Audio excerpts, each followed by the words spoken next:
नमस्कार। Good morning ओरेशा। आज 23 मे 2026 शनिवार। आपण माने देखुछंती जागृति और ये टीवी। आसंतु आरंभ करिबा आजिर प्रमुख खबर। जेरा प्रथम खबर। मोदी को अध्यक्षतारे केंद्र मंत्री परिषदर एक अत्यंत गुरुत्वपूर्ण और उच्चस्तरीय बैठक अनुष्ठित। सूचना अनुसार प्रधानमंत्री नरेंद्र मोदी को अध्यक्षतारे केंद्र मंत्री परिषदर एक अत्यंत गुरुत्वपूर्ण और उच्चस्तरीय बैठक अनुष्ठित होई जाइछि।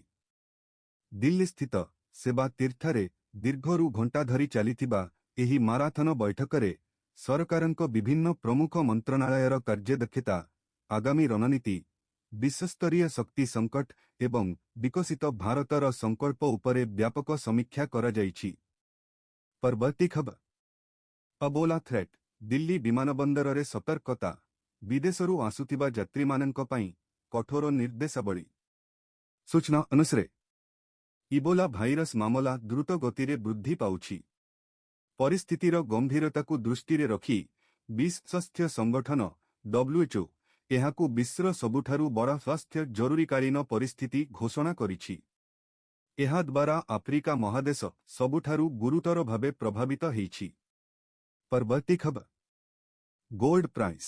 सस्ता हेला सुना तुरंत किनि दियंतु रो दाम सुनिले आपण खुशीरे नाचिबे, विलंब करंतुनी। सूचना अनुसार मध्यप्राच्ୟରେ बढ़ुतिबा उत्तेजना जोगु सुना एवं रूपा मूल्य परिवर्तन घटुछि। विश्व बजार में वृद्धि पाउथिबा अनिश्चितता निवेशक मानंकु सुरक्षित निवेश खोजिबाकु प्रेरणा देइछि। तथापि गुरुवार सुना एवं रूपा उभय मूल्य ह्रास पाइछि। परवर्ती खबर। राशन कार्ड पाई आसिला नुआ नियम। जानंतु किए पाइबे, कहार कटिब। सूचना अनुसार राशन कार्ड को नहीं आसिला नुआ नियम। दिल्ली सरकार राशन कार्ड पाई आय सीमा वृद्धि करिबाकु निष्पत्ति नेइछंती। पूर्वरु राशन कार्ड पाई वार्षिक परिवार आय सीमा थिला। चलित वर्ष जानुआरी रे एहाकु लक्ष्य को वृद्धि करा जाइथिला। दिल्ली मुख्यमंत्री रेखा गुप्ता कहिछंती जे एहाकु एबे वार्षिक लक्ष्य को वृद्धि कराजिब। परवर्ती खबर। सरकारी कर्मचारींको पाई खुशी खबर। महंगा भत्ता को वृद्धि। सूचना अनुसार उत्तर प्रदेशर लक्ष लक्ष सरकारी कर्मचारी एवं पेंशनभोगींको पाई खुशी खबर। वर्धित मुद्रास्फीति मध्यरे जोगी सरकार राज्य कर्मचारी मानंकु एक चमत्कार उपहार प्रदान करिछंती। राज्य सरकार राज्य कर्मचारींको पाई महंगा भत्ता रे प्रतिशत वृद्धि को आनुष्ठानिक भावरे अनुमोदन करिछंती। परवर्ती खबर। ग्रीष्म बदलाइला स्कूल छुटीर कैलेंडर। जुलाई पर्यंत बंद रहिबो स्कूल, जानंतु। परवर्ती खबर। बदलिला टीईटी परीक्षा तारीख। जून परिवर्ते एही तारीखरे हेबो परीक्षा, जानंतु केबे। सूचना अनुसार ओडिशा शिक्षक योग्यता परीक्षा ओटीईटी देबाकु थिबा परीक्षार्थींको पाई एक गुरुत्वपूर्ण खबर। चलित वर्ष अनुष्ठित हेबाकु थिबा ओटीईटी परीक्षा तारीखरे परिवर्तन करा जाइछि। पूर्व निर्धारित सूची अनुजाई एही परीक्षा जून तारीखरे हेबार थिला, मात्र एबे एहाकु घुंचाई दिया जाइछि। परवर्ती खबर।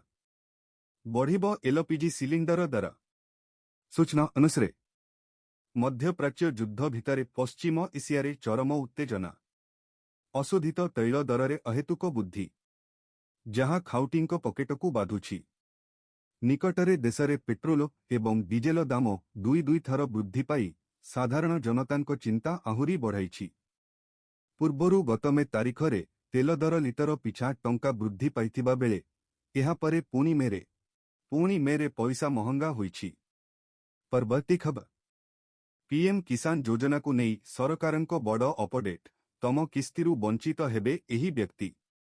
सूचना अनुसार मोदी सरकार प्रधानमंत्री किसान सम्मान निधि योजना संपर्क रे एक बड़ अपडेट जारी करिछंती, जहाँ लक्ष लक्ष हिताधिकारींको मध्यरे होइची सृष्टि करिछि। जदि आपण मध्यम एही योजनार परवर्ती किस्ती पाई उत्साहर सहित अपेक्षा करिछंती, तेबे एही खबर आपणंको पाई अत्यंत गुरुत्वपूर्ण। परवर्ती खबर। तांतीरू मिलिबो मुक्ति। ସୃଷ୍ଟି ହେବ ଲଘୁଚାପ, ଓଡ଼ିଶାରେ ପ୍ରବଳ ବର୍ଷିବ। ବଡ଼ ସୂଚନା ଦେଲା ଏମ୍ଡି। ତାତିରେ ଛଟପଟ ହେଉଛି ଓଡ଼ିଶା। ପ୍ରଚଣ୍ଡ ଗ୍ରୀଷ୍ମ ପ୍ରବାହରେ ଅନନିଶ୍ୱାସୀ ରାଜ୍ୟବାସୀ। ପଶ୍ଚିମରୁ ଉପକୂଳ ସବୁଠି ଭୀଷଣ ଖରା ସାଙ୍ଗକୁ ଅସହ୍ୟ ଗୁଳୁଗୁଳିରେ ଆକ୍ତାମାକ୍ତା ଲୋକେ। ତାରିଖ ଯାଏଁ ରାଜ୍ୟରେ ଲାଗି ରହିବ ଗ୍ରୀଷ୍ମ ପ୍ରକୋପ। ତା ପୂର୍ବରୁ ତାତିରୁ ନିସ୍ତାର ମିଳିବାର ସମ୍ଭାବନା ନାହିଁ। ଗୁରୁବାର ଡିଗ୍ରୀ ଉପରେ ଝାରସୁଗୁଡ଼ା ରହିଥିବା ବେଳେ ଡିଗ୍ରୀ ପାର କରିଥିଲା ସହର। ଆଗକୁ ତାପମାତ୍ରା ଆହୁରି ଡିଗ୍ରୀ ବଢ଼ିପାରେ। ଠିକ୍ ଏହି ସମୟରେ ବଡ଼ ଆଶ୍ୱସ୍ତ ଦେଇଛି ଭାରତୀୟ ପାଣିପାଗ ବିଭାଗର ଆକଳନ। ସେପଟେ ହିଟଭ ସ୍ଥିତି ପାଇଁ ଆସନ୍ତା ଘଣ୍ଟାରେ ଝାରସୁଗୁଡ଼ା, ସମ୍ବଲପୁର, ବଲାଙ୍ଗୀର ଓ ନୟାଗଡ଼ ଜିଲ୍ଲାକୁ ଅରେଞ୍ଜ ୱାର୍ଣ୍ଣିଂ ଜାରି କରିଛି ପାଣିପାଗ ବିଜ୍ଞାନ କେନ୍ଦ୍ର। ସେପଟେ କାଳବୈଶାଖୀ ପ୍ରଭାବ ଥିବା ନେଇ ବାଲେଶ୍ୱର, ଭଦ୍ରକ, ଯାଜପୁର, କେନ୍ଦ୍ରାପଡ଼ା, ଜଗତସିଂହପୁର ଓ କଟକୀକୁ ୟେଲୋ ୱାର୍ଣ୍ଣିଂ ଜାରି କରିଛି ଭାଗ। ଆପଣ ଦେଖୁଥିଲେ ଜାଗୃତି ଓଡ଼ିଆ ଟିଭି। ଏହି ଥିଲା ଆଜିର ପ୍ରମୁଖ ଖବର। ଆଉ ଅଧିକ ଅପଡେଟ୍ ପାଇଁ ଆମ ସହିତ ଯୋଡ଼ି ହୋଇ ରୁହନ୍ତୁ। ଧନ୍ୟବାଦ।